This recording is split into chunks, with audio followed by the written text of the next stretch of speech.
Again, thank you to all three of you ladies for doing this.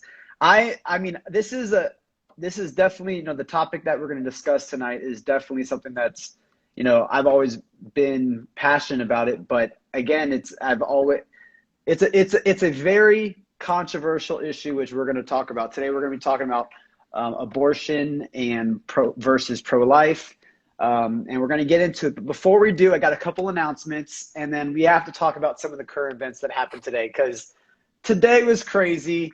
But first of all, really quick, everyone that's watching, speaktruthwithoutfear.com, put in your email. If you put your email in the last week, outside the last 2 days, we probably didn't get it because someone messed with our website, and it was just going into the great abyss, and we weren't getting anyone's emails. So definitely put your emails in. The second thing, our podcast is out with me and Anthony Watson. He is an Olympian athlete. He is also going to be in the Olympics coming up. And he talks about cancel culture. When he spoke about his conservative values, how he got canceled, lost all his sponsorships. Amazing story, but his perspective is incredible. So I definitely encourage you guys to check it out. We're on all platforms now, Spotify, Apple, everything. Speak Truth Without Fear. And then the last thing, we're going to be talking about abortion today. So if you guys have questions, we're going to leave the last 10 minutes for Q&A. So if you guys have questions, start putting them in now, because we'll spend the last 10 to 15 minutes getting to questions on this topic. And I'm sure you guys will have questions as they come. So before we get into the main topic, I want to talk on two things real quick. And feel free to interject, ladies, at any time. I like this to be a conversation. But let's first talk about what's going on with the audits. I've been hitting the audits every single day because I think it's very important to stay on target, because the media is trying to distract us with everything so that we don't focus on what's going on in Arizona and Georgia. I've been talking a lot about Arizona. I've been talking a lot about Georgia. It's going down. And today, here's a really big update. Pennsylvania delegators, we have local House senators and House congressmen flew from Pennsylvania today to Arizona to get a full-on tour of how they're doing their forensic audit, because they are very close. This was reporting on Boris today on War Room, that Pennsylvania is in the lead state that is next to do a full forensic audit statewide. So that means we're looking like it's looking like within the next 2 to 3 weeks, we could see, we already have Arizona halfway done. Georgia will be at a full forensic audit, and now Pennsylvania. If this happens, and this is what the media is trying to distract us about. Everyone's like, the media does not want us to know about this. They're distracting. But I love what Bannon says. Bannon's like, there's two things we have to get down to the bottom of, because if we get down to these two things, the whole thing crumbles. Number one, what happened on November 3rd in 2020. And number two, where the virus came from. So with that, that's election. The biggest story today. Did you ladies read any of the emails from Fauci's 3,200 email leak? Yeah. Oh, yeah. I'm going to ask really quick. Can you guys see me okay? Because I see the comments coming in, but you're everybody great. Else is frozen. No, you're perfect. But you guys can see me? Okay. I'll just look at your frozen faces. Oh, no, as long as you guys can see me. No, yeah, you're perfect. And if you want to sign off and try to come back on, if you want to reset it, we can. But you're completely perfect. Okay. If you guys can see me, I won't mess anything up. Okay. Sorry. Noelle, which emails did you have a chance to read? Or I was reading the ones about the mask. Those were the initial ones I was reading, because I'm a biochem major. So my team, we were researching infectious diseases right before the virus happened. So we were all like, well, we know that these masks, these cloth store-bought masks, are not doing anything. So to actually read his emails was very satisfying to finally see him say it, He literally, this is a guy, and I always say this, the one thing I push Trump about is that he literally let the swamp decide what happened with COVID. It's the one thing I always push against Trump. It's like, you let the swamp, you let Fauci be the leader of this. Now, was he playing some inside baseball? People can say that, sure. At the end of the day, We let Fauci be in charge of this. I mean, Fauci was lying from the get-go. But I just want to read off like just a couple of these emails because, guys, this is crazy. We have been lied to for the last year. And he has been literally lying to us about everything. And, you know, we knew that back in January, he was like on 60 Minutes, masks don't work. And then he came back against it and was like, well, the science has changed and blah, blah, blah, blah, blah. Well, now, like, we're seeing this. There's no hiding from it. January 31st, 2020, he gets an email that from a doctor in Wuhan saying that it looks like the virus was engineered, that they have been doing research on this virus. This is a engineered virus. This is not something that's this random virus. He found that out on January 31st, 2020. Another email, Dr. Michael Jacobs emails Fauci and says that it looks like, and their fear is that it looks like the virus was released, this is quote, from the lab in Wuhan. This is 3 weeks later from the last email. Another email 2 weeks before that, he says that most transmissions will occur who are symptomatic, not asymptomatic, which is like the whole fear in the first place, why everyone's been like closing down businesses and putting us in fear and locking us down. They have purposely, specifically lied to us. And, you know, this is a tweet that I said, for every single one of you who blindly trusted Fauci, you masked up your children, you became a sheep to the government. I want you to read through all of these emails and recognize that we have all been duped and lied to and celebrating tyranny voluntarily, and we gave our freedoms away for a lie. That is literally what happened. But the good news is that he got exposed. I mean, and then it's so funny. Do you guys know that he had a book come out today? Yeah, which is so ironic. The day that happens, that's when he gets exposed. That's great.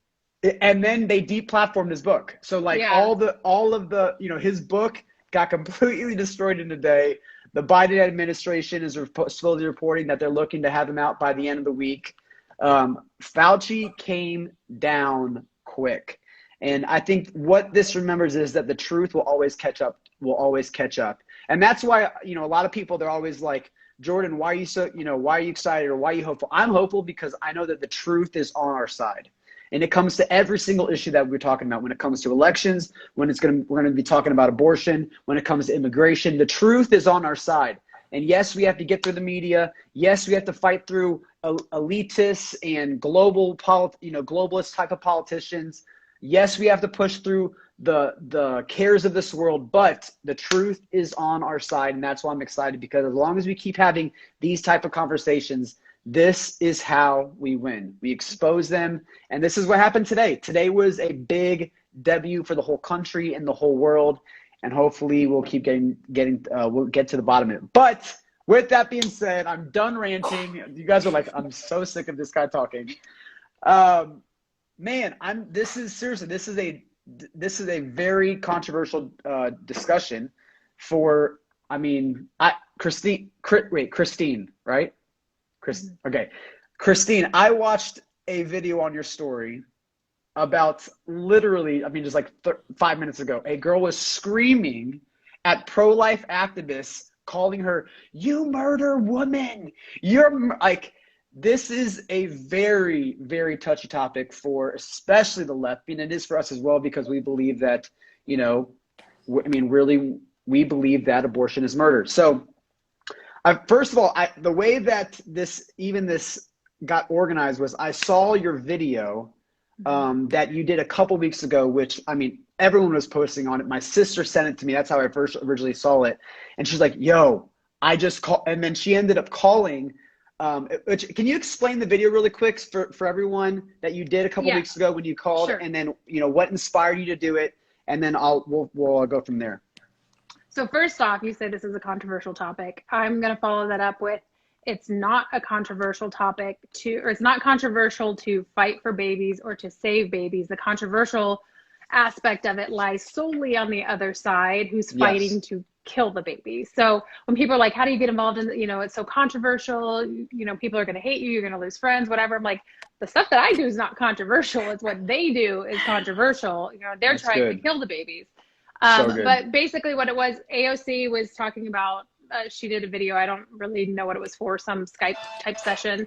And she was saying how many lives Planned Parenthood had saved by, you know, killing babies essentially. And the prenatal care that they offer. And if you are in the pro-life movement at all, you know that they don't offer prenatal care. I mean, I think I've been able to get a hold of like one or two that does, and even still, they don't take new patients. They don't take you if you're self-pay or if you have insurance. And so I was like, this is ridiculous. She's putting out this narrative, and she does that a lot. She just kind of spouts off at the mouth and says all of these things, and then there's no facts or evidence to back it up. So I was like, all right, how do I like show everybody? So I went and got my son's phone, filmed it, because I can't like call on my phone and film at the same time. So I grabbed my son's phone, I film it, and I call, and luckily somebody picks up, and I talk to him, and like, hey, I need to schedule a prenatal appointment. And she's like, we don't do that here. And I'm like, oh, like, is anywhere in the Denver area? Can I get a prenatal appointment anywhere? She's like, no, we just do abortions. Basically, they just suggested that I go somewhere else, and didn't even give me a suggestion as to where to go. So they're always this idea that when they you ask them. I know. Every time so this call, idea that they like, even care about women like is prenatal care. No, we don't do that. So it's funny that it's such a narrative. Yeah. That, I mean, probably every pro-abortion advocate you'd talk to would say, well, we need Planned Parenthood because these women are getting care.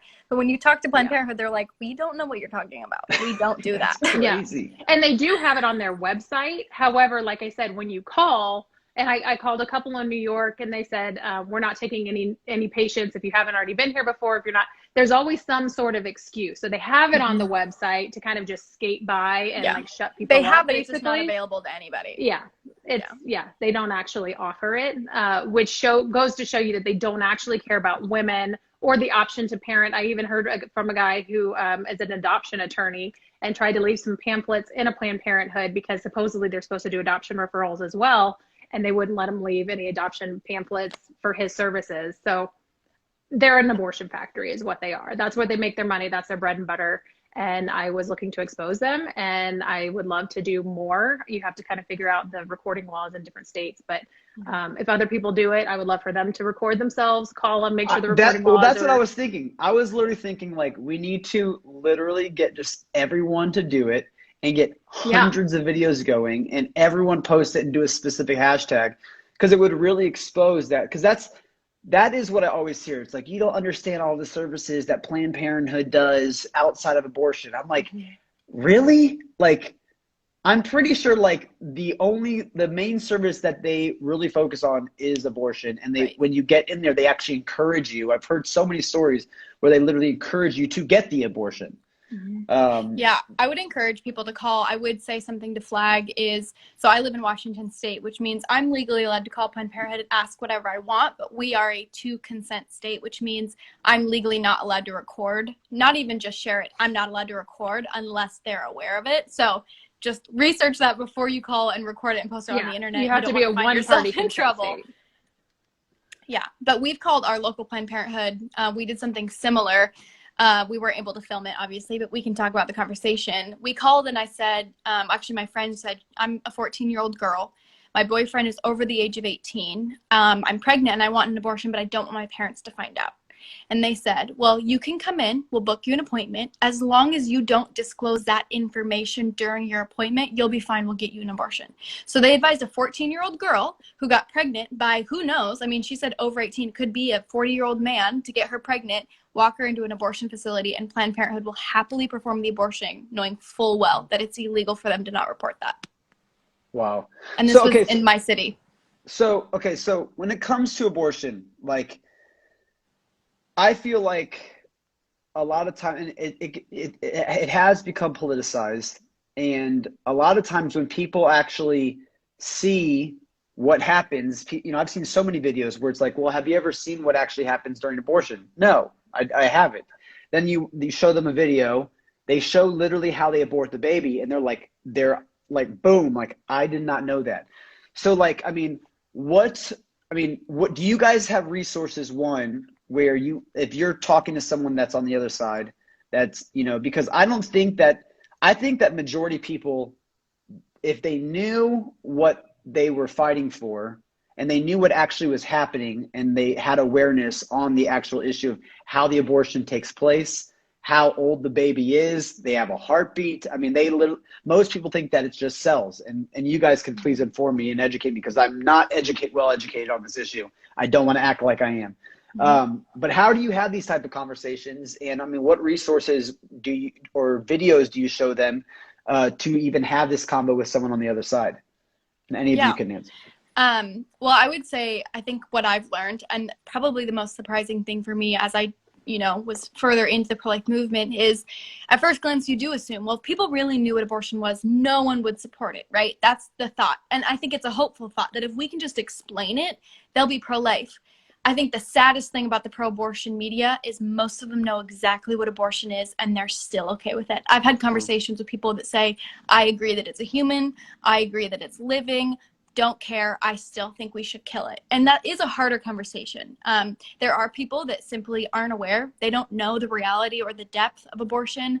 And so resources like those videos, I know Live Action does that, where they'll show the video. It's an animated video of what an abortion is, to kind of bring light to that, because I think that that's important. But I think that, anytime that I've talked to somebody who's so far on that side to where they don't even care that it's a baby, is really conversation, and just kind of bringing them piece by piece to say, okay, well, let's just start with, when do you think people have human rights? Let's just start there to figure out where they are.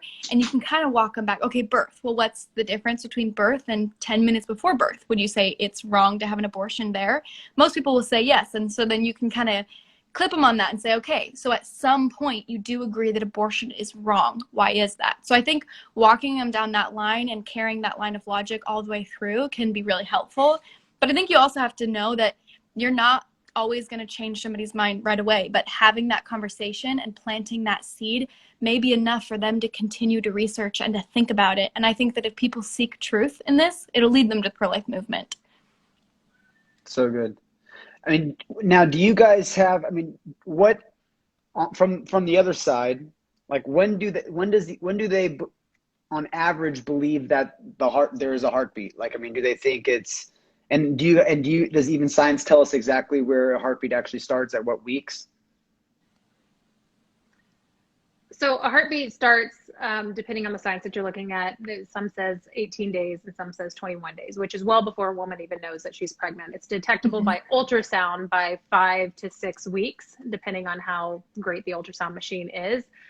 What Autumn was saying, I've experienced a little bit of both. I've experienced a lot of young girls, especially on my page, who actually don't quite know the science behind it.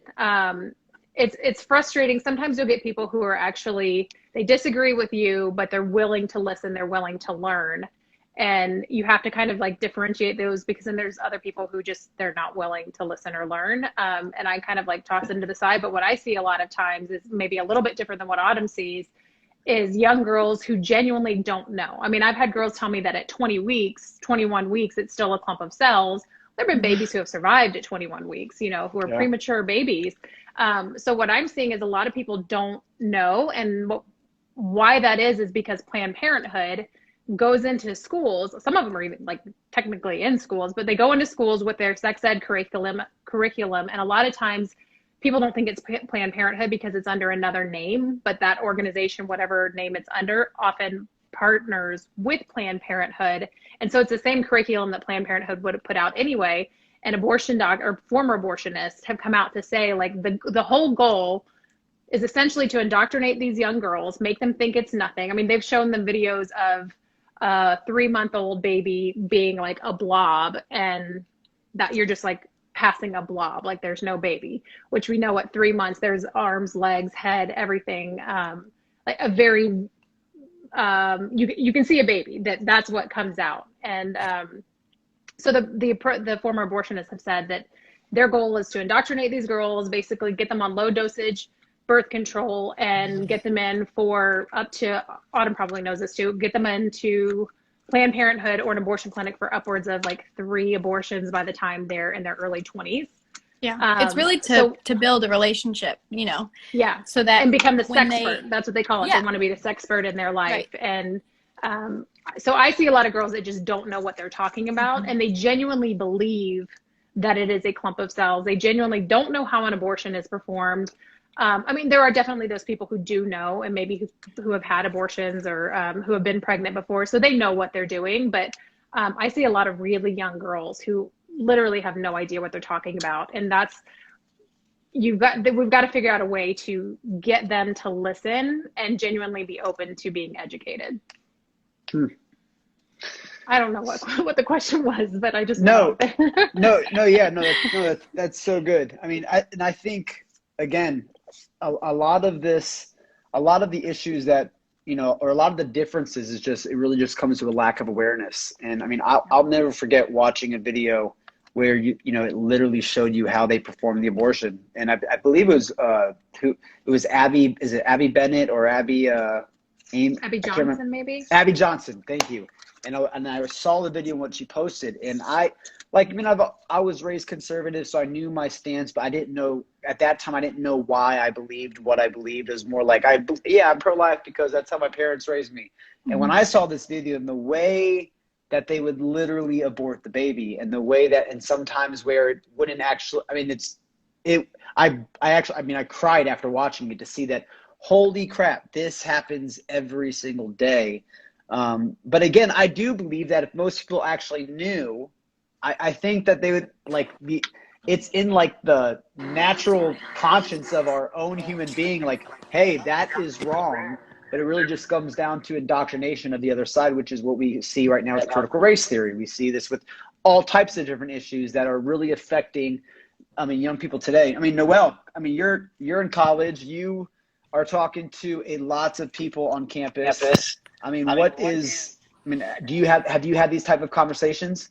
Yeah, definitely. I approach it kind of differently. So in the community, in the area that I'm in, unfortunately, I think a lot of young people, a lot of women are well aware of what abortion is. They've just been desensitized. And so what I try to talk to them about is, a lot of them talk about systemic racism. Well, I talk about the history of Planned Parenthood. Why are these Planned Parenthoods in minority communities? These upper class areas get fertility centers, they get resources, but our communities, they have Planned Parenthoods on every single corner. So if we want to talk about racism, if we want to talk about systemic racism, we have to address who started, who is Margaret Sanger, what is eugenics? Because we talk about eugenics, who's being aborted, babies with special needs, brown and black babies. Those are the babies that are being affected the most by this. So why are we not talking about it?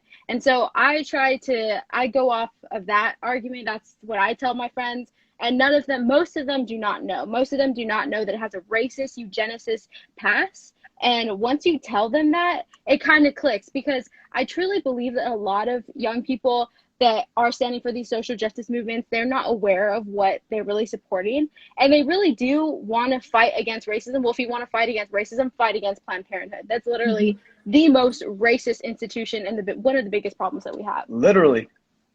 Yeah. No, let's touch on that for a little bit, because that is such a good perspective. I mean, do you know how many people get canceled, whether they're conservatives or even mainstream media, when they find something from 30 years back? I mean, I just saw something today on the news. One of the actresses from The Office, and they found she was at some party, and then one person there was a blackface, is from the 80s or 90s or something, from 30 years ago. And because of this, now there's all this, uproar on Twitter, and they're calling for her to be canceled because she was a part of this.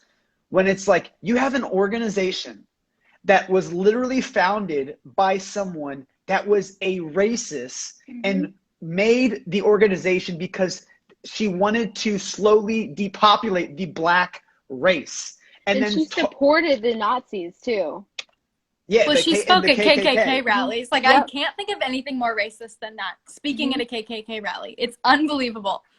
I mean, come on, let's think about that. You have the founder of an organization that not only is in charge of majority of the abortions in our nation, but is funded by the taxpayer, and the founder of this organization was a literal KKK speaker at these events. Yeah. And then somehow in the reality, people are just oh, but it's okay because it's why. And we have come to a place, and Noelle, what you said is so true. People have become desensitized. They become desensitized. One thing that you said you want to talk about, which I have no idea about, is the Hyde Amendment. I would love for you to discuss that. And then again, ladies, if you guys have any, feel free to interject at any time. Yes, so the Hyde Amendment, it actually, I don't think that I should pay for someone to kill their baby because they have an irresponsible sex life. And so the Hyde Amendment basically protects taxpayer dollars so they don't go to abortion. And that was one of the things that the Biden-Harris administration ran on, that they wanted to reverse the Hyde Amendment, where taxpayer dollars is now funding the abortion. And so one thing that I saw was pro-choicers, their argument used to be safe, rare, and legal. But now it's get it whenever you want, however you want, and then also make other people pay for it. Well, they've removed the word rare from their slogan. Yeah, exactly. Wow. Yeah. So it's just get as many as you want. And even on TikTok, I see so many young girls, they find out they're pregnant and they're just like, oh, yeah, I get to go kill my baby. Like, they're completely desensitized. So it's like they get to get as many as they want. And on top of that, we're paying for it. Right. So it's just that's what the Hyde Amendment is. And well, so and that's the thing. Crazy because Biden actually supported the Hyde Amendment fully. Yeah. And now all of a sudden he's ready to repeal it. And it's scary because it means that our tax dollars will directly go to the killing of preborn babies. Yep. And this is something that actually most Americans don't agree with. Those who are pro-choice, most of them can agree, okay, well, we shouldn't be forcing religious and pro-life people to now pay for abortions. So it's really unbelievable that it's even that we have to be talking about this, that it's on the line, that Hyde could be repealed, because Hyde literally saves lives and keeps us from having to pay for abortions, which we in no way, shape, or form should be doing. I completely agree. And I mean, one thing I always like to do is I first like to focus on us, because I mean, we had Trump in office. He had the House and the Senate. When he first got in office, we did nothing. I mean, do you guys, let's just say, because obviously we need the politicians to write bills to enforce what the people want. If we had a Republican House or Republican Senate, someone says, Jordan, please block the demon. Who are they talking about? King Zep? That's so funny. I'm not even paying attention to the comments. Sorry, guys. We don't censor people though, so. Yeah, exactly. I actually know Derek. He's we've built a friendship on the sidewalk of SCOTUS. He is pro-choice. We disagree, but I do know him. Oh, okay. And I was like, I don't know. Autumn brought him. No, we love the comments. Okay, but with that being said, talking about, let's talk about Republicans, because, I talk about this when it comes to critical race theory, when it comes to our election integrity, it starts with us, and we let this happen, and the people have let this happen, and we've kind of just been sleeping at the wheel, and the Republicans take advantage of us. We let these rhinos take advantage of us, and we haven't kept them accountable. So I mean, what can people do to really start pressuring? I mean, what are you guys doing in essence? Because I feel like if we even had the House and the Senate, I feel like we just the Republicans are like, yeah, we're going to do this and we're going to do that. And then nothing ever happens. I feel like a lot of people don't know that, when it comes to Roe v. Wade, we had a Republican president and we had a majority Republican Supreme Court, and it still got passed.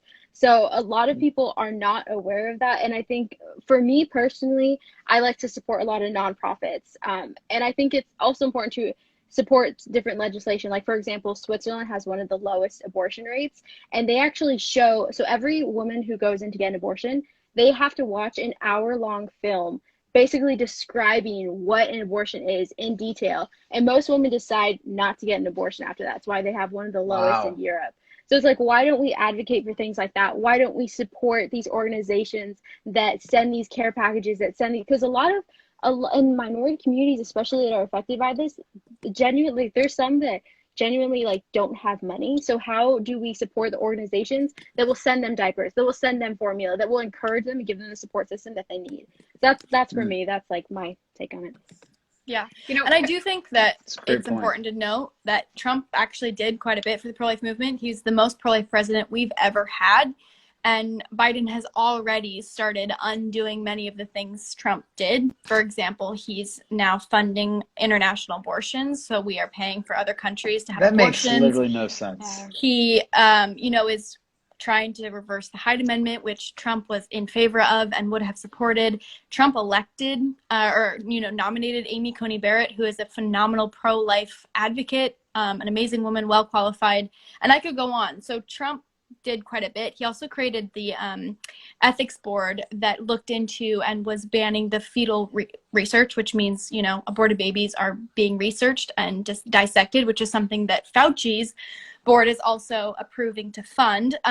So I would say that Trump did quite a bit. And of course, we wish he could have done more. We wish he could have completely abolished Planned Parenthood, got rid of it, and, made abortion illegal. But I do think that it's important to note the good things he's done, but also to note that we do still need to be active. And just because we don't have a pro-life president, I still think it's important for us to be motivated. Just because we have a pro-life president does not mean we get to take the back seat and just 100%. kind of, join the ride. We, regardless of who's in office, we will continue to speak up for the preborn and do all that we can to make sure that life is being protected.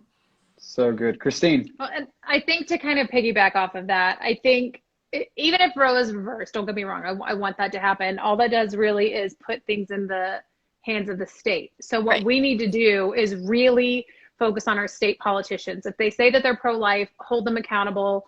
If they don't hold up their pro-life stuff, get them out of office, vote them out, start a movement to get them out of office and put somebody in office who is going to hold up their pro-life stance and actually act on it. So we put a lot of pressure on federal representatives and congressmen and all that kind of stuff, but really we need to focus on this. We need both, but we need to focus on the state because we learned that with the lockdowns. Everybody's saying, well, Trump this, Trump that, and all conservatives are like, well, actually it's the governors, actually it's the state, it's a local government. And so that's what we really need to focus on, and getting pro-life state legislatures in so they can pass pro-life laws locally. No, that is a great example. Florida's a great example to that because you have DeSantis, who is the governor in Miami right now. Miami just got out of the mask mandate, I think like this week or last week recently. Again, Miami was, when Florida was wide open, you had these incredible policies that DeSantis implemented. If you're living in Miami and Palm Beach County, you're basically living in California because you had a mayor that was basically a socialist. And so that, to what you're saying, Christine, just literally makes so much sense. And I love that. I think like a lot of times we're always going for the home run, but we're forgetting to get the singles and the doubles. And if we actually focus on educating people and say, hey, let's try to get this video out. Imagine if we supported some of these nonprofits that literally, we raised $100,000 for a type of video, and we just literally did mass advertising to literally just show everybody. And again, like these are ways that we literally can't, because it really just comes down to awareness. It really does. All right, so we do got a couple questions, and all right, here is a good question. Let me know can you guys see this? All right, the question says, I can't see anything. Okay. Oh, you still can't see anything. I'm so sorry. Well, you can't tell. Okay, so what would you say to a woman that has been raped and become pregnant? This is a tougher question. What do you say in these types of situations? Where do you guys stand? This is something that I get all the time, and people ask me how to respond to this. The first thing I would say is, we can't pretend, especially if we've never been through that we know what that feels like. I can't tell a woman, well, it's fine, right? So just being humble enough to know that this is something that we may not fully be able to relate to, but that we still can provide truth and healing. The first thing is that, as pro-lifers, we think that the rapist should be held to the fullest extent of the law and be punished. The second thing is we want to make sure that the woman is okay and that she has healing and support and resources that she needs. But then also to bring truth to say that, no matter the way you are conceived, your life has value. And this child should not be the one to suffer for the sins of their father. Not only that, but as, abortion doesn't remove the trauma of rape. I can't imagine very many things that would be more traumatizing or difficult things to go through. But adding an abortion to that is not going to undo the violence that already has been done. It's adding more violence to an already violent situation. And so I would just say, as pro-lifers, our heart is to be there for the woman, walk alongside her, make sure she has all the resources she can, and do whatever we can to support her and her baby. Great. Noelle or Christine, do you have anything, or you want to go to the next question? Sure, just to piggyback on that a little bit. I mean, ultimately, you believe all life has value, or you don't. Autumn said it really well, but just to bring in some other aspects of it, you believe all life has value or don't. It's not, we can't say, well, you know, I'm personally pro-life and I wouldn't do it, but, and my kids are worthy of life, but if a woman is raped, you know, that child's not worthy of life. And I think a lot of times what I see, especially with pro-choicers and a lot of trolls who come on my account, they say, you know, like the rapist baby or a monster baby or this, that, and the other. And what we really need to focus on is calling it a survivor's baby, because it is also that woman's baby. It is not just his baby. It's not a rapist baby. It's her baby as well. And coming alongside her and giving her the emotional support and the love and the resources and the counseling that she needs truly helps her heal, opposed to, you know, hearing all of these people say, well, are you going to abort this rapist baby? Or what if you see his face when you look at the baby, or this, that, and the other? I think there's only been one study, or at least that I've been able to find, that when a woman becomes pregnant through rape, about 80% of them choose life. And I can only help but, or I can't help but think, if we would support these women and not call the baby those names, that many more women would choose life. On top of everything that Autumn said, you know. That is so good. Okay, another person has a question. I've pinned it right here. It says, how can I get involved in the pro-life movement as a high schooler? Are there, and I'll let any of you guys. I feel like I keep jumping in, but I do think this might be the question for me. Do it. So I work for Stwf of America. For those of you who are on here, I'm their marketing coordinator, but I started with them when I was 16. So I pretty much grew up with Students for Life. I feel like they've raised me in a sense. So I've been in the pro-life movement for a while, and I can say that I've never seen an organization that supports students as well as Students for Life of America. Really what they do is they start middle school, high school, and college campuses, or college groups. And so really what they do is they give you a platform to be passionate and to start conversations in your community and on your campus. So quickly, if you do want to get involved, you can DM me and I can get you connected, or you can email yourstate@studentsforlife.org and it'll connect you with the regional coordinator that's dedicated to that state. Your state, say that website again, your state. So it would be an email, yourstate@studentsforlife.org. So if you email that, it'll connect you with the regional coordinator in your area, and they can either plug you into an existing club or they can help you get started with a new one. And I promise you, it sounds overwhelming, but it really is so easy. They give you all the resources. They do trainings, apologetics trainings, so that they're setting you up for success, to be passionate about this and to have, you know, potentially heart-changing conversations about this topic. So I would say 100% the best way as a high schooler, college, or middle school would be get involved with the Students for Life Club. And they also have amazing internships and fellowships that you get a bunch of cool opportunities that open up with that as well. So again, real quick, guys, the best way, and what you can do at the top, there's an arrow at the top.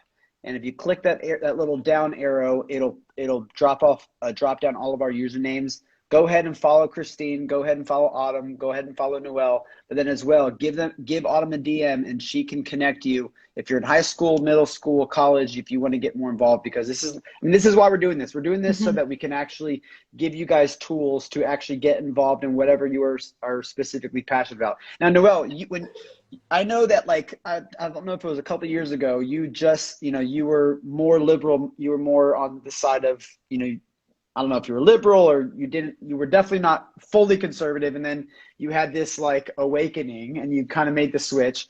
Now during that time, were you pro-life or were you pro-choice? I don't think I was ever fully pro-choice, but I was more just kind of look the other way type person. Like, you know what, I'm not doing it, this other person's doing it. And I think honestly what was a big factor was learning about the racism, the racist past, that really changed my mind. because I was kind of a social justice warrior. So learning about the racist past of Planned Parenthood really impacted me. I love Jesus, and also that is a big factor. But I think someone who is not walking with the Lord, someone who's not a Christian, faith aspects will not change their mind. So that's why most of the time I do go for the racism argument, and I will tell them about the racist past, because that impacted my life, as well as knowing that less than 1% of abortions are because of rape, are because of those terrible circumstances. And I think a lot of young people do not know that. They think that's a big portion of abortions, and it's not. It's a very, very small. And also I found out that one of someone that is very close to me is actually a product of rape, and their mom did not abort them. So that impacted me. One of my best friends shared with me that she had an abortion, and just and then I also heard people's stories of just how they weren't loved. They didn't feel loved by different pro-lifers, and now I get to be that love. I get to show them, hey, we need to love them both. And I think a lot of pro-lifers have learned that, and a lot of pro-lifers feel the same way of loving them both. So yeah, that was my journey for that. No, it's so important. That's why if anyone here is watching, they're like, oh man, I am conservative, but I am pretty pro-choice. Like, at least on the organizational side, like literally spend 30 minutes, just 30 minutes any day in the next week or two, and look up the history of Planned Parenthood, and look up Margaret Sanger. Look up why she started the organization, what was her motivations, what she stood for, and just literally spend some research on the organization. And when you do, you're going to be like, how is this company still being federally funded by taxpayer money? It's unreal. And all it is that they are, the left is so good at messaging. They're so good at suppressing the truth.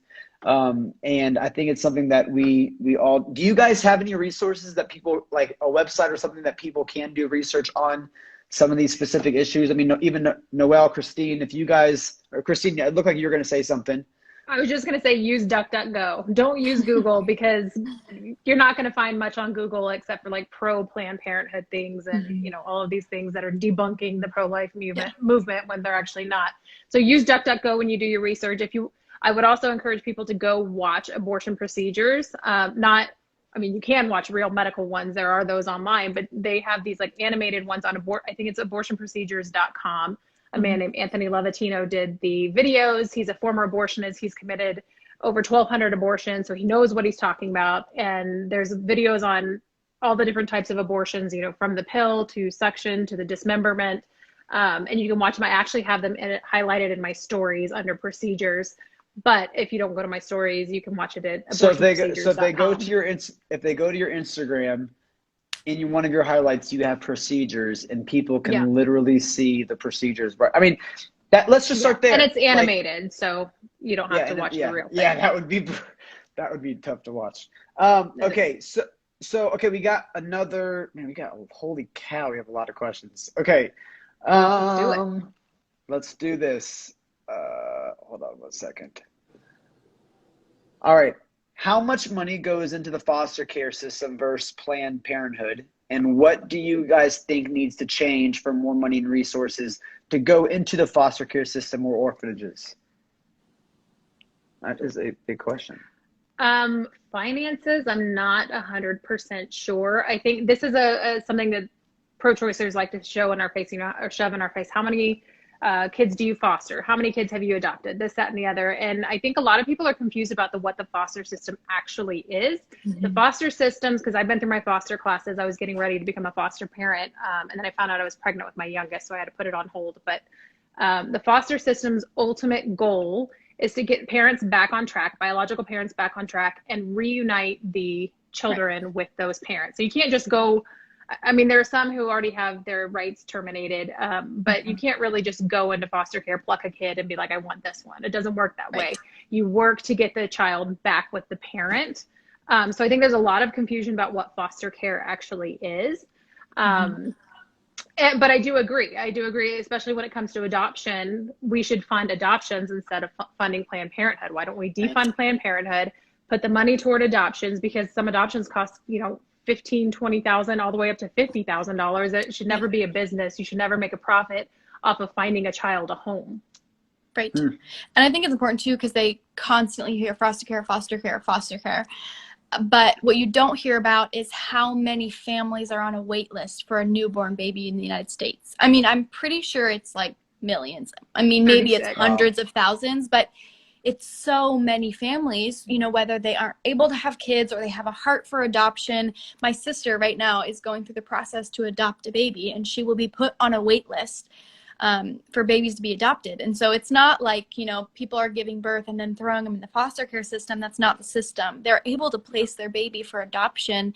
And there's so many families that are waiting for that. So I think if we can kind of, you know, reallocate that, and especially if we can help families afford it, because adoption is so expensive in the United States.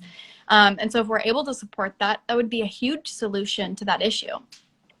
Yeah, for every baby placed for adoption, there's 36 families, 36 hopeful families, hoping that they're going to be the parents chosen. So newborns don't really go into the foster care system. The foster kids are children who were born to parents who wanted them and who have them and are raising them and have fallen on hard times or have started using drugs or, you know, made some bad decisions. And so they take the child out of that home.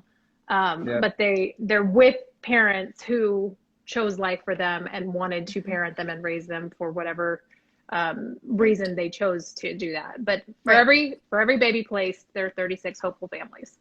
Yeah, I'll never understand that foster care, especially because usually the intention behind it is, well, you're not allowed to talk about being pro-life or being against abortion until you take care of all of these kids who are in a difficult situation. And it's always interesting to me because I'll ask pro-choicers and I'll say, you know, okay, so then that means you're not allowed to talk about children at the border until you are there taking care of every single one.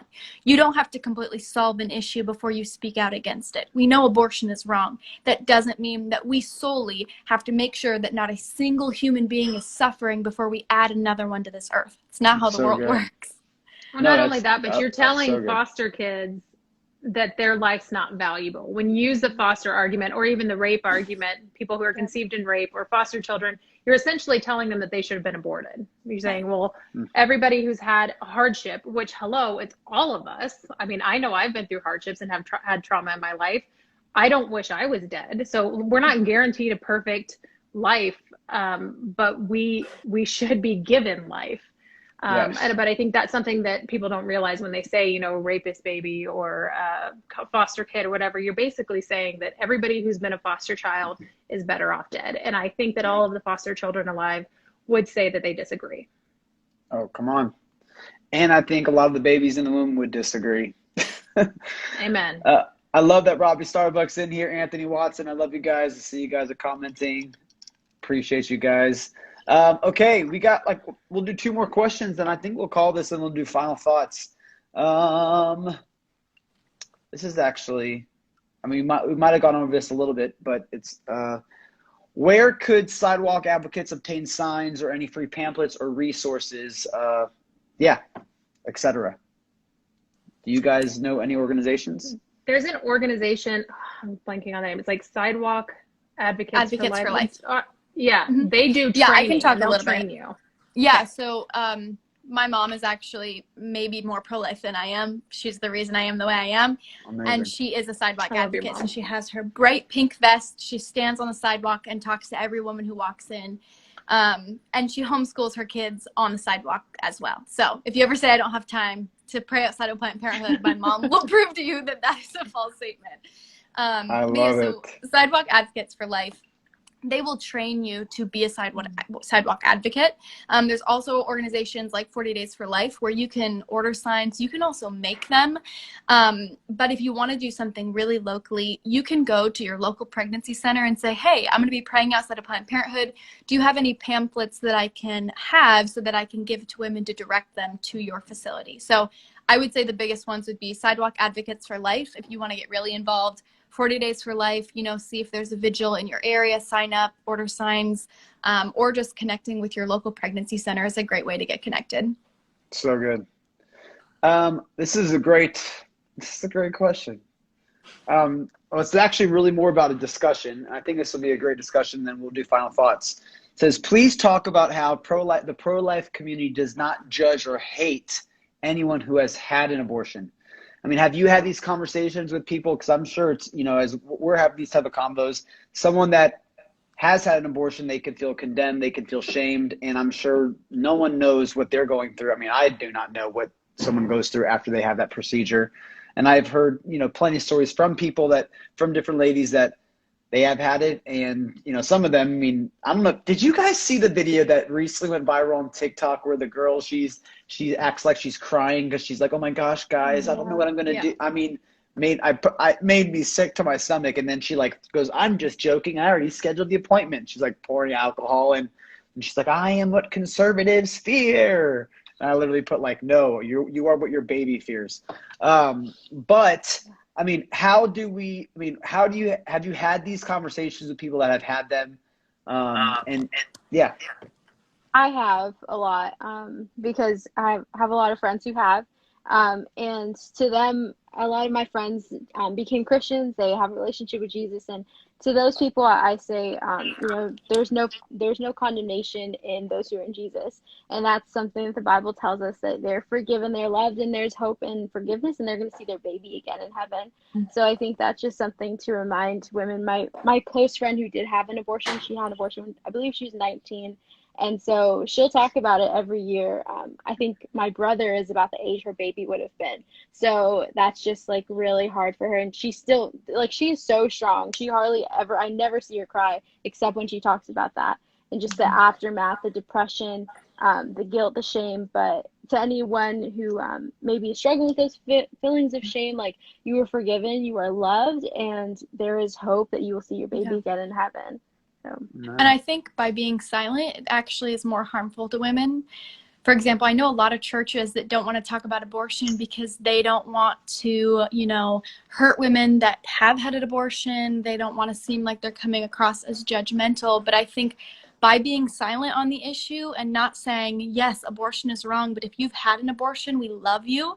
We want to make sure you have resources that we can walk through this with you. That's the more loving thing to do. So I think when churches kind of, you know, wipe their hands clean of it, they're actually doing more damage to the women sitting in their congregation saying, no one knows and I'm alone, and that nobody cares and I have nobody to walk through this with. So I think that offering that healing that's in Christ and, you know, the practical resources that the pro-life movement has for post-abortive women is something that we have to be talking about, because it is such a huge aspect. Women are being hurt by abortion, you know, and that's one of the reasons we're pro-life. Yes, we are against the killing of innocent human beings, but we also acknowledge that abortion hurts women.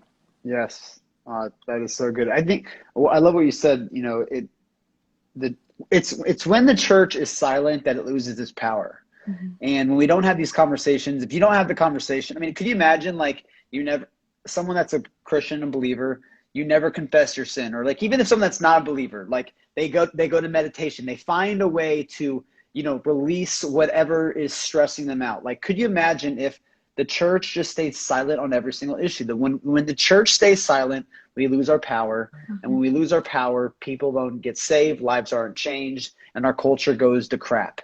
And I think it's something that, you know, it's something that I'm really pushing right now, is even challenging myself. Like, it's okay to have these tough conversations, because it's in these tough conversations where you find healing. That's where the process starts. And then as well, you become aware, you understand other people's stories. So like, don't be afraid to have these tough combos. And I think this is even greater than just abortion. This can come into salvation. This can come into faith. This can come into race. Mm-hmm. I mean, our culture right now is trying to divide us in all of these micro divisions, so that there's so much tension that we're not talking about anything, and we're siloed into our own little corners, and we can never actually have a place of healing and restoration. So it is so important. So, all right, well, let's do final thoughts. We got about 5 minutes left. I mean, this conversation's been it's been educational for me, because it's not a topic that I talk about a lot, or it's something that I am passionate about, but I just don't have a lot of knowledge about. So we'll start with Christine, and then we'll go Noelle, and then we'll end with Autumn. Final thoughts, you know, whatever you guys want to say. You know, I think that we, as the pro-life movement, need to, one thing that we can do better at, because I know a lot of pro-life people, but they don't even know what's available in their area. You don't always know when you're going to come across a pregnant woman. There's definitely some national organizations, but I want to encourage everybody to educate themselves on everything so that when they come across people, they know how to talk to them, but also find out what's in your area, what pregnancy resource centers, what government programs are available to these women. If somebody needs shelter, you know, is there a maternity home around? Like I actually have like a pamphlet. You can see I've used it a lot. It's got stains on it of like all the resources in my area. So if somebody in Denver calls me and they're like, hey, I need help with groceries or I need help with diapers, I do some stuff on my own and help provide women with things. However, I can't do everything. I can't give them housing. I can't do all that kind of stuff. So I think knowing what's in your area is going to help people tremendously, because you never know when you're going to come across somebody, and you don't want to come across somebody and wish you knew that information. You want to have that information beforehand. Absolutely. So good. Noelle. Yeah, I totally agree. One of my favorite organizations, I don't want to get their handle wrong, so I'll post it on my story after this, but they send boxes to women. And like a few organizations do that. They're like care boxes. And so I really like supporting organizations like that, because that's more so for women who are thinking about having an abortion. You never know how that can something so simple like that can change their mind. And then I always emphasize love them both. I think before, when I was left leaning socially, it was hard for me, even as a Christian, to identify with the pro-life movement, because I saw a lack of love. And I think that's just one thing we should always remember, is love them both. I know everyone here does, and most people do, but just to emphasize that is love them both. Yeah. So good. My encouragement would to be, don't let yourself become apathetic on the topic of abortion. I've been in this for 4 years, and I've had moments where I think we are not making progress. Nothing is changing. I'm having the same argument with people I don't know on the internet, and I'm so sick of doing this. But I think allowing ourselves to be heartbroken over the horror of abortion is what motivates us to keep going. So I would say, focus on the small victories, women, being connected with resources, or babies being saved, and let that motivate you. But do not let yourself become apathetic, because the moment we let that happen is the moment we lose. When we stop caring is the moment we lose. So, find a pro-life community, encourage each other, and keep going, because it is a long fight, but we are literally saving lives. So it is 100% worth it. I love it. That is so good. So everyone, really quick, there's an arrow at the top. Make sure you guys follow them. Noelle is going to post on her story the organization that gives out boxes. Christine has a ton of resources in her highlights where you can actually see an animated version of the procedures. So if you know someone that's thinking about having an abortion, that you can literally just send that highlight over. Follow Autumn. Make sure you DM Autumn if you guys if you're a middle school, high school, college student, you want to get involved, she can help you get connected with these organizations. And if you guys want to follow my personal Instagram is Jordan Sarmo. It's also in the bio of the Speak Truth Without Fear. Ladies, seriously, thank you so much for taking the time and doing this. I really enjoyed this conversation.